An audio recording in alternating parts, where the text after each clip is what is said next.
ये जो आप भवन देख रहे हैं, ये जो भवन है, ये सुंदर सा भवन है टीकमगढ़ नगर पालिका का। इस नगर पालिका का भवन मैंने आपको इसलिए दिखाया क्योंकि बीते दिनों ये भवन और यहाँ बैठने वाले अधिकारी खूब विवादों में थी। यहाँ की सीएमओ पर, पुरानी जो सीएमओ गीता मांझी थी, उन पर लगातार गंभीर आरोप लगाए जा रहे थे। आरोप लापरवाही के थे, वह काम नहीं करती थी, दफ्तर से 10-10 दिन तक नदारद रहती थी। लेकिन जैसे ही उनका तबादला हुआ, यहाँ पर नई सीएमओ ज्योति सुनेरो को नियुक्त किया गया। ज्योति सुनेरो ने जैसे ही यहाँ का चार्ज लिया, उन्होंने तत्काल यहाँ की व्यवस्थाओं में बदलाव कर दिया। पहली व्यवस्था उन्होंने आते ही जो बदली थी, यहाँ आप देख सकते हैं, ये उनका जो 4 पहिया वाहन है, जिससे यहाँ की नई सीएमओ ज्योति चलती हैं।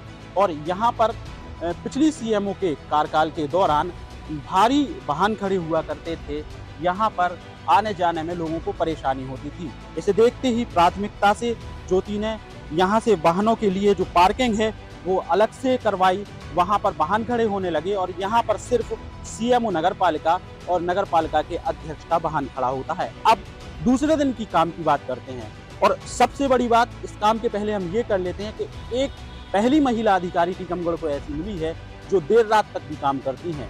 जिस दिन उन्होंने यहाँ का चार्ज लिया था, उस दिन देर रात 1 बजे तक वे बैठी थी। और कल की हम बात कर लें तो कल देर रात 1 बजे तक उन्होंने यहाँ सीएम हेल्पलाइन की शिकायतों को लेकर एक अचानक बैठक बुलाई थी। बैठक इसलिए बुलाई गई थी, टीकमगढ़ नगर पालिका जो है सीएम हेल्पलाइन शिकायतों में डी ग्रेड पर थी, इसीलिए उन्होंने तत्काल देर रात तक एक बैठक ली। 1 बजे रात तक ये बैठक चली। बैठक खत्म होने के बाद आज सुबह से ही टीकमगढ़ की नई सीएमओ ज्योति ने इसके निराकरण के लिए काम पर सारे कर्मचारी अधिकारियों को लगा दिया। उनके अधीनस्थ लगातार काम कर रहे हैं और अभी भी काम जारी है।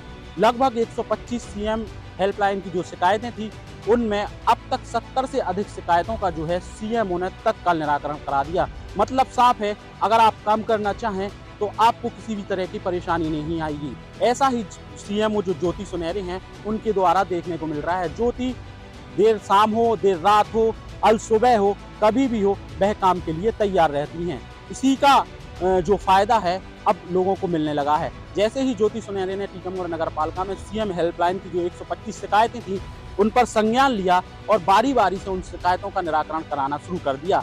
70 शिकायतें जो है निराकृत की जा चुकी हैं। अन्य जो शिकायतें हैं, उन्हें भी जो है शिकायतों का निराकरण करने के लिए वह लगी हुई हैं। उनका दावा है कि जो डी ग्रेड की नगर पालिका शिकायतों में थी, उसे वह एक ही दिन के अंदर वी ग्रेड में लाई। और अब उनका प्रयास है कि ये जो शिकायतों का जो डी ग्रेड वाला फॉर्मूला था, जो डी ग्रेड पर नगर पालिका पहुंची थी, वो भी पर आ गई है। और अब उनका प्रयास ये है कि ये ए ग्रेड में आ जाए। ज्योति लगातार काम कर रही है, उनके इस काम की प्रशंसा भी की जा रही है।